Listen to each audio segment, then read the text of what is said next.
Hello dear students, now we will try to derive an expression for energy stored in a coil. Now, we know that if we try to increase the current in the coil, then what happens? According to Faraday's law of electromagnetic induction, an EMF is developed.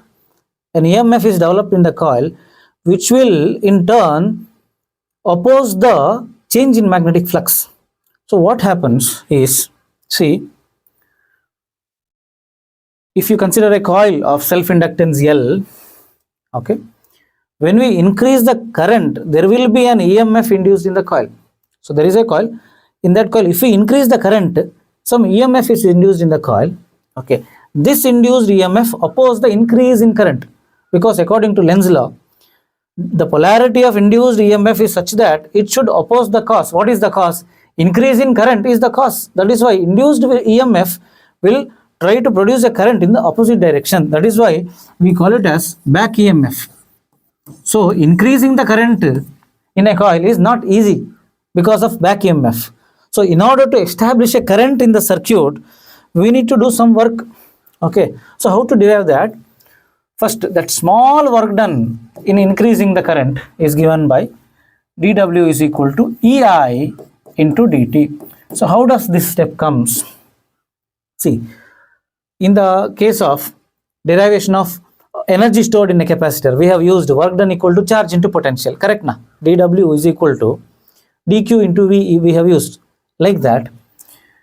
Here there is no battery here. Here there is induced EMF. So in the place of charge into potential, in the place of potential, we have taken E. Then in the place of dq, we have written I into dt, because we know that dq is equal to I into dt. I is equal to dq by dt. Okay. Now why this minus symbol? We know due to Lenz's law, polarity of induced EMF, okay, it will always oppose the cause. That is why we have written minus. Okay. So dW is equal to minus E into di by dt. Now in the case of a coil, what is the expression for induced EMF? Induced EMF is equal to minus L into di by dt. Hope you remember this. Okay. Hope you can understand this. We know that flux through the coil is given by phi is equal to Li. So according to Faraday's law, E is equal to minus d phi by dt. In the place of phi, if I substitute L into I, then what happens? L is a constant, comes outside. It will be minus L into di by dt. So in the place of E, I have written minus L into di by dt into I dt. So what happens? This dt and this dt gets cancelled. Minus minus becomes plus. Therefore, that small work done is equal to Li into di. So therefore, the total work done. Therefore, the total work done in establishing the current. Therefore, the total work done in establishing the current,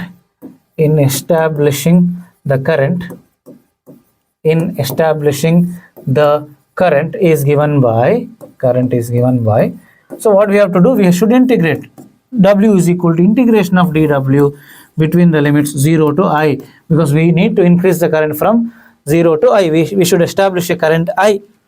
So that is equal to integration of L I with respect to I. So L is a constant, comes out. So work done is equal to L into integration of x dx. Integration of x dx is equal to x square by 2. So we will get L into I square by 2. Since the lower limit is 0, we can just ignore it. This work gets stored as magnetic energy, magnetic potential energy. This work is stored as energy. This work is stored as magnetic potential energy. Magnetic potential energy. This work is stored as magnetic potential energy. Therefore, potential energy stored in a coil is given by half into L into I square. U is equal to half Li square. This small letter b here indicates that it is energy stored in the form of magnetic field.